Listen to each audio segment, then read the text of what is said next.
दोस्तों, आपको जानकर हैरानी होगी कि अयोध्या की राम मंदिर वाली जो जमीन है उस पर भी वक्फ ने दावा ठोक दिया है। और ये एक ब्रेकिंग न्यूज में क्यों मीडिया नहीं चला रहा है ये भी हम आपको बताएंगे, साथ के साथ इसको प्रूव भी करेंगे ये जो मैं कह रहा हूँ किस तरीके से सही है और किस तरीके से इस तरह की चीज भारत में हो तो हिंदू कुछ नहीं कर सकता है। साथ में हम ये भी प्रूफ करने वाले हैं जिस तरीके से पहले पिछले वीडियो में जो चर्चा के तहत प्रूफ बाई प्रूफ एक्सपोज करते रहे, भारत में जो धर्मनिरपेक्ष कानून है वो कितना धर्मनिरपेक्ष है उसके बारे में जानेंगे। साथ में अभी हमारे रिपोर्टर ने एक दिल्ली में रिपोर्टिंग की थी कि यहाँ पे मस्जिद के आगे पर्चा चिपका दिया गया है कि इसको 15 दिन के अंदर रेलवे तोड़ देगा। रेलवे की जमीन कोई भी दो मस्जिदें बनी हैं। हाँ, तो जो भी रेलवे की जमीन की मस्जिदें वो भी अब नहीं टूटेंगी, उस पर तुरंत स्टे दे दिया गया है दिल्ली हाई कोर्ट द्वारा। अलग अलग हाई कोर्ट क्या क्या कर रहे हैं और किस किस तरीके से चीजें हो रही हैं इसको आज हम प्रूफ के साथ डिस्कस करेंगे और राम मंदिर पे भी किस तरीके से क्या हुआ है वो भी चर्चा करेंगे। जुड़े रहिए अंत तक वीडियो में हमारे साथ।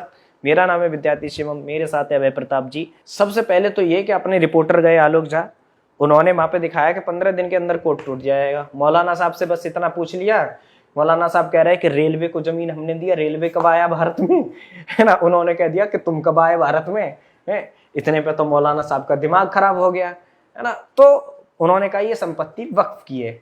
अमानतुल्लाह खान दिल्ली हाई कोर्ट गए, उन्होंने कहा कि ये संपत्ति वक्फ की है, हाई कोर्ट ने तुरंत स्टे दे दिया। देखिए, तो पहले तो ये हमारी अदालतें, हमारी हिंदू भाई घिसता रहता है। खैर हम इस पे एक सेपरेट वीडियो बनाए, मैं लगा दूंगा, देख लेना। हमारी सुनवाई तुरंत नहीं होती, ये इतनी जल्दी वक्फ की, या ये जो लेफ्टिस्ट मीडिया है या ऐसे कहें एक छोटे से वर्ग ने जो कब्जा कर रखा है जुडिशरी पे, ऐसा क्यों है? देखो, दिल्ली की हम बात करें, रेलवे की जमीन पर बंगाली मार्केट में 2 मस्जिदें रेलवे की जमीन पर बनी हुई। रेलवे ने नोटिस लगाया कि हमें कि आप आपकी जो मस्जिदें हैं आप इनको 15 दिन में हटाओ, नहीं तो हम इसको हटा देंगे, डिमोलिश कर देंगे, हटा देंगे। अब भैया दिल्ली वक्फ बोर्ड जिसका चेयरमैन अमानतुल्लाह खान है, दिल्ली वक्फ बोर्ड इसके विरोध में दिल्ली हाई कोर्ट पहुंच गया कि ये संपत्ति तो वक्फ की है, आप इसे कैसे तोड़ सकते हो। दिल्ली हाई कोर्ट ने तुरंत स्टे दे दिया, कैसे तोड़ सकते हो भाई वक्फ की संपत्ति। अब यहाँ दरअसल क्या है ना, यहाँ पर आप हाई कोर्ट को दोषी ठहराओ, उससे पहले एक सच जानना भी आवश्यक है देश को कि ऐसा क्यों होता है। इसके पीछे सबसे बड़ा रीजन है वक्फ एक्ट। जो दिल्ली वक्फ बोर्ड ने बोला कि ये मस्जिदें हमारी हैं, वक्फ की संपत्ति है, तो ये उसने सही बोला है। लेकिन एक चीज, ये मस्जिद जो है, लोग जो स्थानीय थे वो बता रहे कि 4-5 साल पहले नहीं थी, है ना। ऐसी कितनी सारी संपत्तियां हैं जो कुछ साल पहले तक दिखती नहीं, छोटी सी मजार होती है और वो फिर एक बड़ी मस्जिद में कन्वर्ट हो जाती है और उसके बाद हमारा कोर्ट कुछ कर नहीं पाता। तो ये जो वक्फ एक्ट है इसको थोड़ा विस्तार से समझाइए, है क्या? मजार हो या मस्जिद हो, वक्फ एक्ट ऐसा एक्ट है कि अभी हम जिस घर में बैठे हैं, अगर वक्फ, ये मन में सोच ले, अपने मन में सोच ले, ये देखो, हम एक सेक्युलर देश है। हाँ। देखिए, बहुत मैं हंस ले रहा हूँ लेकिन बहुत गंभीर बात बता रहा हूँ। वक्फ एक्ट की शुरुआत कहाँ से होती है? सबसे पहले ना इसकी तह में जाना चाहिए। 1947 में भारत पाकिस्तान का बंटवारा हुआ, पाकिस्तान अलग देश बना दिया मुसलमानों के लिए। तो जो पाकिस्तानी हिंदू वहां रह गए या वहां से इधर भाग आए तो उन हिंदुओं की संपत्ति उधर बच गई। हाँ, तो वहां तो उनको मुस्लिमों को और पाकिस्तानी गवर्नमेंट को दे दी गई। अब हमारे यहाँ के कुछ मुसलमान पाकिस्तान चले गए तो यहाँ की संपत्ति बच गई। अब नेहरू जी हमारे सेक्युलर नेता, अच्छा, चाचा नेहरू, फूल गुलाब का फूल लगा के चलते थे। उन्होंने कहा मुसलमानों की संपत्ति हम कैसे ले सकते हैं भाई। इन्होंने एक नई संस्था बना दी, वक्फ बोर्ड। हालांकि अंग्रेजों के जमाने से थी लेकिन इन्होंने उसको अधिकार दे दिया, ऑफिशियल एक्ट बना दिया। वक्फ एक्ट 1954 में लेकर के आ गए। भारत एक सेक्युलर, सो कॉल्ड सेक्युलर देश, लेकिन जहां पर एक इस्लामिक समीकरण साधने के लिए एक इस्लामिक कानून ही बना दिया, वक्फ एक्ट। वहां तक फिर भी ठीक था। नरसिम्हा राव ने 1995 में वक्फ एक्ट को टाइट कर दिया, अच्छा, भयानक तरीके से, कि वक्फ एक्ट गया, कहता है यार ये संपत्ति इस्लाम से जुड़ी हुई है। वक्फ को पता चल गया इस्लाम से जुड़ी हुई कैसे, यहाँ पर कभी नमाज पढ़ी जाती होगी। अभय जी, आपको रोक के मैं एक चीज बता दूं, आप अपनी बात पूरी करना, कि वक्फ एक अरबी शब्द है। वक्फ जो है उसका मतलब होता है वह संपत्ति या वह मतलब आप कहें पैसा जो अल्लाह के लिए काम आता हो, यानी ऐसी संपत्ति जो अल्लाह के दीन के काम आती है, वो संपत्ति वक्फ एक्ट के तहत वक्फ की मानी जाती है। यानी कि कोई भी संपत्ति पे वक्फ दावा कर देता है तो वो अल्लाह की संपत्ति होती है, और अल्लाह से बड़ा कोई है नहीं, तो कोई भी कोर्ट, यहाँ का सुप्रीम कोर्ट भी उसको नहीं छीन सकता। उस पर बाद में आएंगे। हाँ, तो आप अपनी बात को शुरू करिए। कानून ये आया कि वक्फ को लगता है कि संपत्ति कहीं ना कहीं तरीके से उससे जुड़ी हुई है। किससे? इस्लाम से। इस्लाम से। तो वक्फ कह देगा ये संपत्ति मेरी है, वक्फ कह देगा। और ये कैसे तय करेंगे कि ये इस्लाम से जुड़ी हुई है? कोई मुसलमान आके कह दे, जैसे मैं बताता हूँ, आपका नाम शिवम है, ये घर आपने 2020 में रमेश से खरीद लिया। ठीक है। 2020 में जमीन रमेश की थी, आपने रमेश को पैसे दे दिए, आपके नाम रमेश ने बैनामा कर दिया। उसके बाद वक्फ बोर्ड आ गया, वक्फ बोर्ड बोला कि 2020 में तो ये जमीन रमेश ने शिवम को बेची। अच्छा। लेकिन सन 2000 में या सन 2010 या कभी भी ये जमीन सलीम की थी। अच्छा, मतलब मैंने रमेश से ली, उससे पहले ये जमीन कभी भी सलीम की थी, और सलीम ने ये जमीन अल्लाह के नाम कर दी थी, वक्फ के नाम को दान दे दी थी, तो वो जमीन गई तुम्हारी। ऐसे कैसे चली जाएगी? मैंने तो रमेश को पैसे दिए हैं। तुमने भले ही रमेश को पैसे दिए हों, लेकिन सलीम तो इसको पहले ही वक्फ के नाम कर चुका है। और वक्फ, ये मैं नहीं कह रहा, ये वक्फ एक्ट कहता है। वक्फ एक्ट कहता है कि यही तो एक्ट है ना 1995 नरसिम्हा राव जब ये एक्ट लाए, तो उसमें यही तो हुआ कि वो जमीन कभी भी इस्लाम से जुड़ी रही हो, कभी भी वो जमीन वक्फ की हो जाएगी।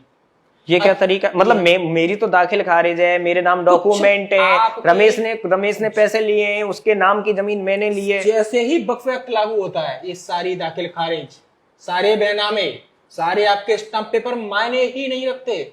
सुप्रीम कोर्ट से ये क्या मजाक है कानून का भाई? ये भारतीय संविधान में लिखा हुआ है। उसके अच्छा, नरसिम्हा राव तो ये लाए सुलाए, हमारे मनमोहन साहब और ज्यादा सशक्त निकल गए। अच्छा। हाँ जी, उन्होंने 2013 में संशोधन कर दिया। उन्होंने कहा भी तो था शायद एक बार कि इस देश की संपत्ति पहला हक मुस्लिमों का है, इसीलिए तो उन्होंने एक एक्ट लाए, ये वक्फ एक्ट 2013। पढ़ लेना आप लोग भी, बहुत आवश्यक है आप लोगों के लिए पढ़ना। उन्होंने क्या कह दिया? वक्फ केवल सोच ले। अच्छा। वक्फ अपने मन में सोच ले कि ये संपत्ति हमारी है। हमारी मतलब किसकी? वक्फ की है। अगर वक्फ ने सोच लिया तो वो संपत्ति वक्फ की हो गई, ये हमारा घर है। वक्फ ने मन ही में सोच लिया कि ये फलाना नंबर कसरा की जमीन हमारी है, यानी वक्फ की है, और मुझे बताया भी नहीं वक्फ ने।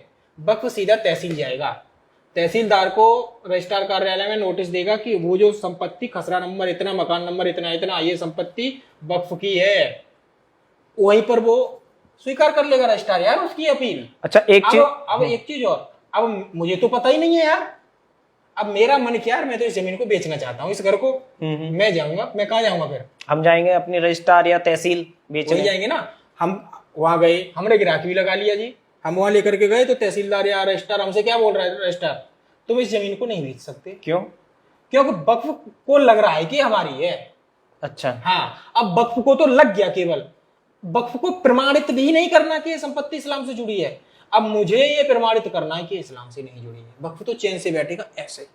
अच्छा। मैं भागूंगा, और कहां भागूंगा? हाई कोर्ट सुप्रीम कोर्ट नहीं, वक्फ के ट्रिब्यूनल कोर्ट में।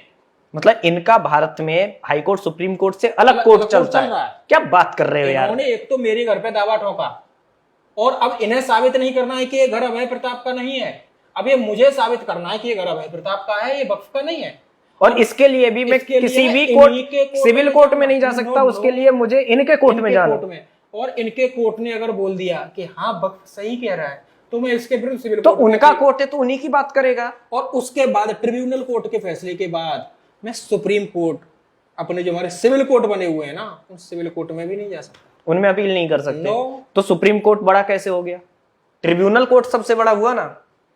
ये हम भैया कानून है, हुआ ना, तमिलनाडु में हुआ था। हाँ। पूरा का पूरा गांव पे तिरची करके गांव और उसके आसपास के 6 गांव पे कब्जा, 3500 कुछ एकड़ जमीन पे सीधे कब्जा। तिरची जिला उस गांव की जमीन पर कब्जा कर लिया, गांव वालों को पता ही नहीं उस गांव के। और उस गांव में तो मुझे याद है अभी तक, ये जब मामला आया था कि 85% हिंदू थे, और उस गांव में मंदिर भी था एक 1500 साल पुराना। यही तो देखिए बहुत संजीदगी वाली बात है। गांव में 1500 साल पुराना मंदिर, दुनिया में इस्लाम ही आया 1400 साल पहले, दुनिया में मंदिर 1500 साल पुराना है। फिर भी वक्फ बोर्ड ने दावा कर दिया। दुनिया में इस्लाम नहीं था उस समय से, उस गांव में मंदिर था, फिर भी वो पूरा गांव वक्फ का हो गया। क्यों? वक्फ को लग रहा है कि इस्लाम से जुड़ा हुआ है। ये मन में सोच जी, लिया ये यार। जो लगरा वाला पॉइंट है, ये कानून कैसे हो सकता है? हो सकता नहीं है शिवम बाबू, ये कानून बनाया गया। देखो, जब ये संशोधन हुआ वक्फ एक्ट 2013 मनमोहन सिंह ने किया, तो उसमें उन्होंने एक सेक्शन 40 ऐड करा। सेक्शन 40 ये कहता है कि वक्फ को लग ले, वक्फ मन में सोच ले कि ये संपत्ति हमारी है। बस वक्फ को मन में सोचना है कि ये संपत्ति, ये पूरा गांव हमारा है। ये हिंदुओं के साथ बहुत बड़ा मजाक है। अब मैं जैसे वक्फ हूं, एग्जाम्पल के तौर पर, मुझे लगा कि ये पूरी जो सोसाइटी है ना, ये सोसाइटी वक्फ की है। मैं जाऊंगा रजिस्ट्रार के यहाँ, मैं बोलूंगा भाई साहब मुझे लग रहा है कि संपत्ति वक्फ की है, तो कोई भी अब वहां पर जो वहां के मालिक हैं, ऑनर, वो इस संपत्ति को बेच नहीं सकते। अगर वो बेचा तो पहले हमसे पूछा जाए, अब तुम्हारा ये घर है, क्या मजाक है यार। ये अब तुम्हारा ये घर है, तुम्हारा मन किया बेचने का, तुम जाओगे रजिस्ट्रार के पास, रजिस्ट्रार बोलेगा जी वक्फ वाले पहले ही दावा कर गए हैं कि तुम इसे बेच ही नहीं सकते। ये बहुत भद्दा कानून और मजाक है। और यहाँ पे अब सोचो, किसी हिंदू ने एक हिंदू से जमीन ली, और उससे पहले कोई सलीम कह दे कि ये तो मैंने वक्फ को दे दी थी, तो हिंदू की वो जमीन हिंदू की नहीं रहेगी। उसके लिए हिंदू को ही प्रूफ करना होगा। और वो प्रूफ कैसे करेगा भाई? उसने तो जमीन रमेश से ली है। जरूरत ही नहीं है ना उसको करने की, वो क्यों करेगा? वो कैसे कर पाएगा भाई? तो वो हिंदू तो प्रूफ ही नहीं कर पाएगा। और उनको लग गया, और उनके लगने से ही सारा काम हो गया। तो यही हुआ, इन्होंने क्या किया, दिल्ली में रेलवे की जमीन पहले मजार बनाई, फिर उसको मस्जिद का नोक दिया, उसके बाद और अब मस्जिद बना ली। अब वो अल्लाह के काम में उपयोग हो रही है। अब रेलवे को लगा यार ये तो मामला गड़बड़ है, ऐसा कैसे हो सकता है। रेलवे ने तुरंत उसके विरुद्ध एक्शन लिया और नोटिस ले दिया, हम इसको तोड़ेंगे। ये चले गए हाई कोर्ट, हाई कोर्ट को वही वक्फ एक्ट 1995 की मिलाड, हमको नरसिम्हा राव ने कहा था, हमको डॉक्टर मनमोहन सिंह ने कहा था कि वक्फ एक्ट के फलाने फलाने सेक्शन के तहत आपको लग जाए, तुरंत तुम्हारा हो जाएगा। तो साहब हमें लग रहा है कि ये जमीन हमारी है, रेलवे तो बाद में आया, भले ही हमारी जमीन समतल पड़ी थी, लेकिन हमें लग रहा है कि यहाँ पर नमाज होती रही थी पहले, इसलिए जमीन हमारी है। हाई कोर्ट को मानना पड़ा और हाई कोर्ट को स्टे देना पड़ा। यही कारण है ऐसे ही कब्जा। दरअसल क्या है ना, वक्फ एक्ट, वक्फ एक्ट एक आदमखोर एक्ट है जो हिंदुओं की जमीनों को खाता है। मेरे तुम्हारे घर पे वक्फ कभी भी कब्जा कर सकता है और आप कुछ नहीं कर सकते। ये उनको ताकत वक्फ एक्ट को हमारा संविधान देता है। और एक चीज और विडंबना है भारतवर्ष की, कि भारत को संविधान में ही एक पंथ निरपेक्ष देश लिखा हुआ है ना? हाँ, धर्मनिरपेक्ष लिखा हुआ है, सेकुलर। किसी भी इस्लामिक देश में वक्फ एक्ट नहीं है। ये इराक, ईरान, सीरिया, और लेकिन भारत जैसे सेक्युलर देश में इस्लाम के नाम पर इस्लाम के लिए वक्फ एक्ट है, जो किसी भी गैर इस्लामिक की जमीन कब्जे कर सकता है। इतनी ज्यादा कब्जा कर ली कि भारत में तीसरे ज्यादा जमीन पर कब्जाने वाला संगठन बन गया। मतलब सरकार और रेलवे के बाद सबसे पास, सेना और रेलवे के बाद अगर देश में सबसे ज्यादा जमीन है तो किसके पास है? वक्फ के पास। किस वक्फ के पास? माइनॉरिटीज का संगठन। माइनॉरिटीज का संगठन इतना ज्यादा शक्तिशाली है कि देश में तीसरी सबसे ज्यादा जमीन कब्जा करके बैठा है। जब भारत की रेलवे अपनी जमीन नहीं छुड़ा पा रही है वक्फ से, तो हिंदुओं को लगता है उसकी जमीन छूट जाएगी है? अब रेलवे क्या करोगे? वही तो, रेलवे क्या कर सकता है? रेलवे को उन्हीं के ट्रिब्यूनल कोर्ट में जाना पड़ेगा। वक्फ को तो वो जमीन साबित ही नहीं करनी है। शायद इन्होंने ताजमहल और इलाहाबाद हाईकोर्ट पे भी कब्जा ठोक दिया था। वो क्या था? वक्फ, हाँ दरअसल यहाँ पर दो चार बार ये बहुत बड़ा मजाक है, सुनो आप भी। इन्होंने ताजमहल पे ही दावा ठोक दिया। अच्छा, कहते हैं ताजमहल हमारा है। अच्छा, इस पे यार कोर्ट को गुस्सा होना पड़ा यार। क्या कोर्ट कहता है, क्या तुम ये फर्जी बातें लेके आ जाते हो यार? हमसे बड़ा कोई कोर्ट कैसे हो सकता है? सुप्रीम कोर्ट को भी 2022 में मई में ये बात बोलनी पड़ेगी। एक मामला आया ट्रिब्यूनल कोर्ट वाला, और बोल दिया कि साहब ट्रिब्यूनल कोर्ट ने कह दिया है। सुप्रीम कोर्ट बोला यार ये तुम अजीब मजाक, सुप्रीम कोर्ट, हम एक ऐसा कोर्ट देश में कैसे हो सकता है कि जो हमसे भी बड़ा हो जाए? लेकिन भैया अगर ऐसा नहीं होता तो वो इतनी बड़ी संपत्ति का मालिक कैसे हो जाता? तो जज सोते रहते हैं क्या भारत के? जज देखो हमारे देश में मतलब सुप्रीम कोर्ट सब चीज संज्ञान ले लेता है। ये जो इस तरीके का एक तरफा एक्ट है, क्या इसको संज्ञान नहीं ले सकता? मैं बता रहा हूँ वक्फ एक्ट है ना, वक्फ एक्ट बनाया गया माइनॉरिटीज के नाम पर। दूसरा हमारा जो तुम बोल रहे हो ना कि ये जज साहब, इस मामले में जज साहब कुछ नहीं कर रहे। क्यों नहीं कर रहे? हमारे देश की सर्वोपरि है। हमारे देश का जो संविधान है, संविधान के अनुसार संसद सर्वोपरि है। संसद कानून बनाएगी और न्यायपालिका उस कानून पे अमल करेगी। तो संसद ने बोला है कि ये कानून लागू है, तो जज साहब उसको फॉलो कर रहे हैं।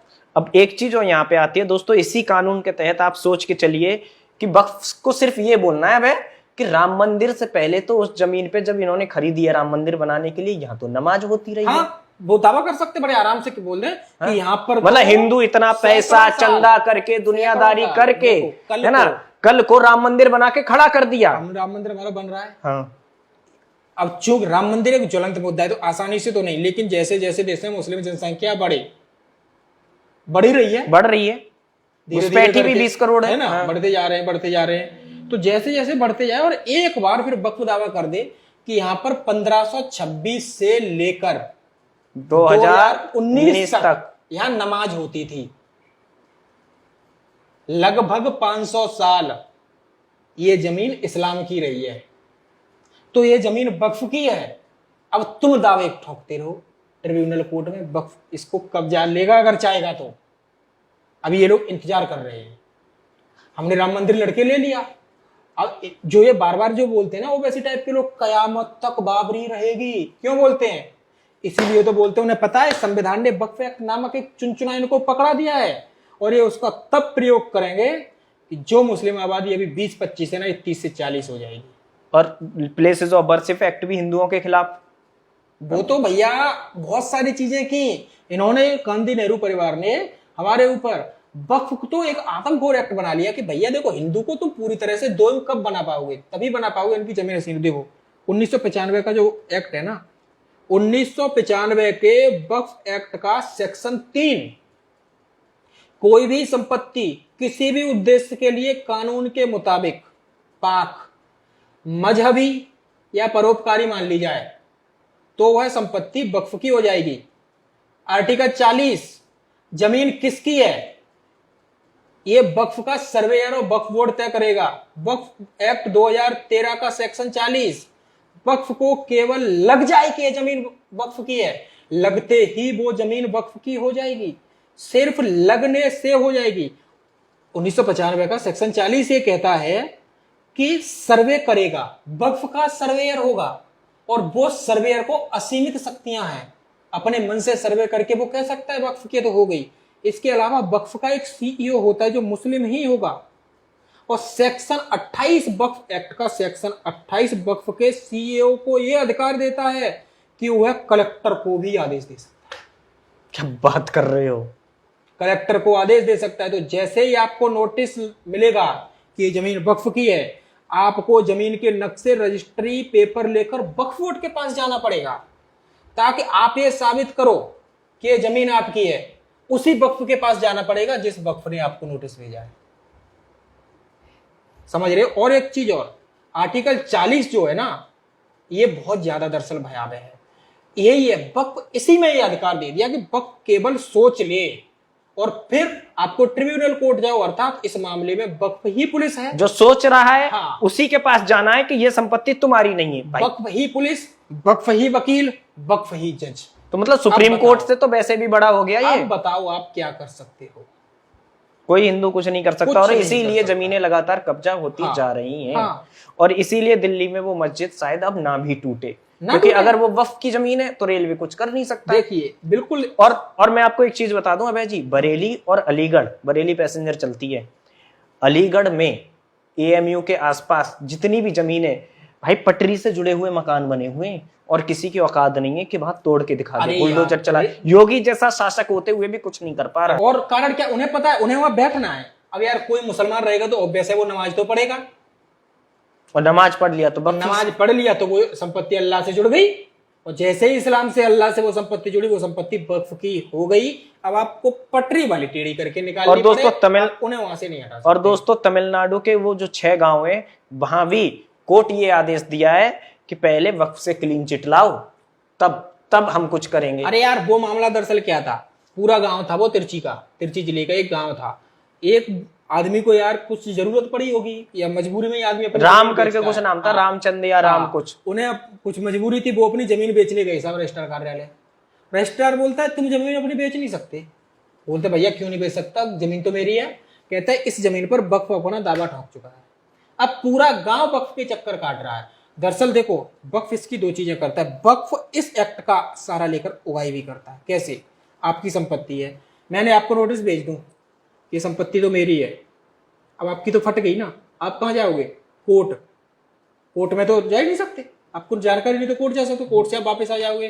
अब तहसीलदार के पास जाओ, रजिस्ट्रार के पास जाओ, वो बोलेंगे भैया वक्फ ही अब इसका निपटारा करेगा। अब आप वक्फ सदस्यों की जी जूरी करो, ऐसा मत करो साहब, गरीब हूँ, ये हूँ, वो आपसे डील करेगा आपकी जमीन की। बेचो या तो नहीं, कब्जा तो वो कर ही लेगा। दोनों स्थिति में मरा कौन? हिंदू। आप। तो ये जो एक्ट है वो हिंदुओं की जमीन कब्जाने का एक्ट है। ये तो 2 मस्जिदें तो सिर्फ उदाहरण है शिवम जी। देश भर में ऐसा अतिक्रमण अभियान, जो एक कहीं पर भी ना बोलते ना हरी चादर डाल देते हैं, वो क्यों डालते हैं? इसीलिए 2-4 साल वो रह जाए वो वजह, उसके बाद तो वक्फ की हो जाएगी।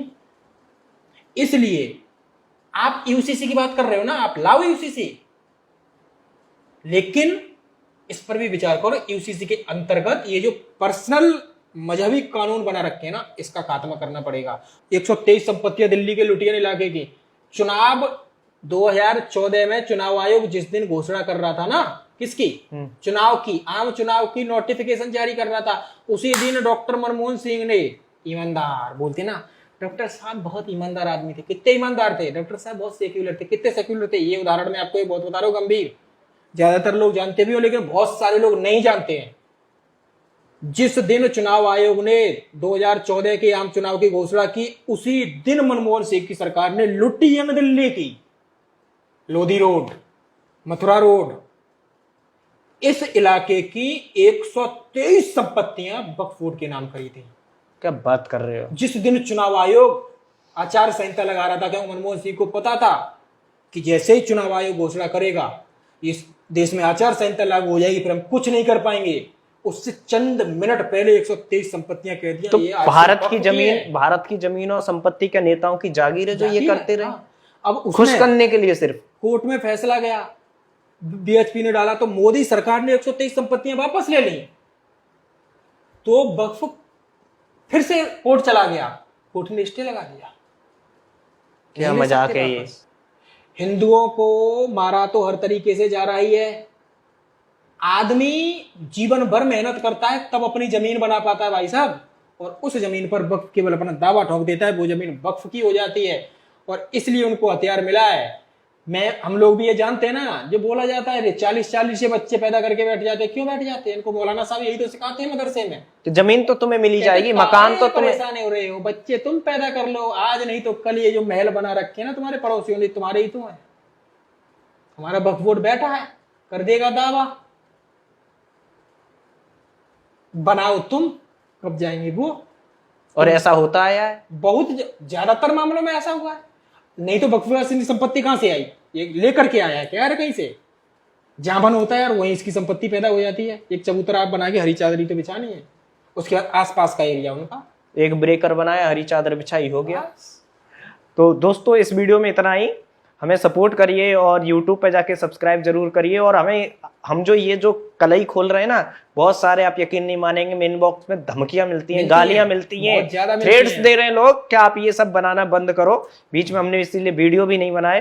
दोस्तों वीडियो को ज्यादा से ज्यादा शेयर करिए और हमें YouTube पे अपना सपोर्ट जरूर दीजिए। बहुत बहुत धन्यवाद। जय हिंद, वंदे मातरम।